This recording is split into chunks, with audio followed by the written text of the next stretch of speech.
Well, back at it again. The 06 manual 6.0.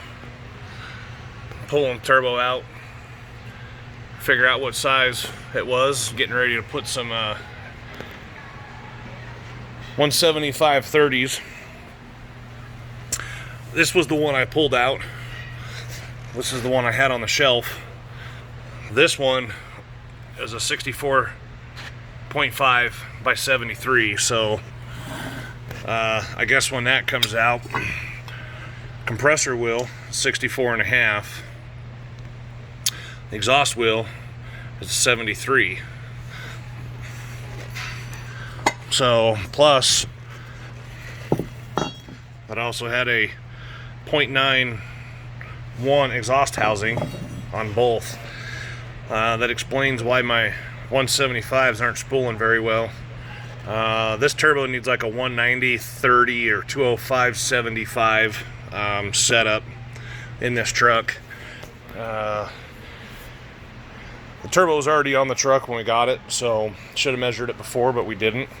Live and learn, no big deal. So we got a 63/68 with a 0.88 housing that we're gonna throw on it.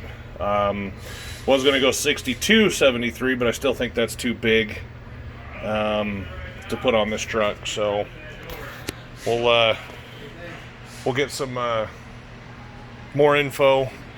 I think we're gonna have it Friday, if I remember right.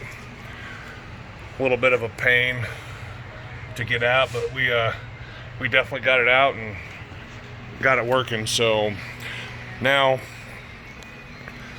it's time to change the injectors out, get that going. Hopefully by the time we get all that done, moving in and out of the office and stuff, we can get some wait for my other turbo and the parts. But in the meantime, kind of glad we also changed the side to pull the IPR screen too. O-ring was ripped. Screen's good, but got a little bit of O-ring right here. It's that right there.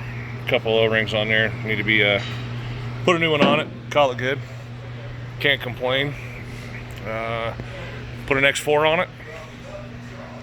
Get some tuning for it.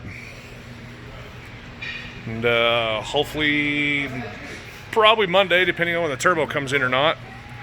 It may or may not be done Friday or Monday, but we'll go from there. As soon as that turbo comes in, we'll keep you guys updated. Thank you.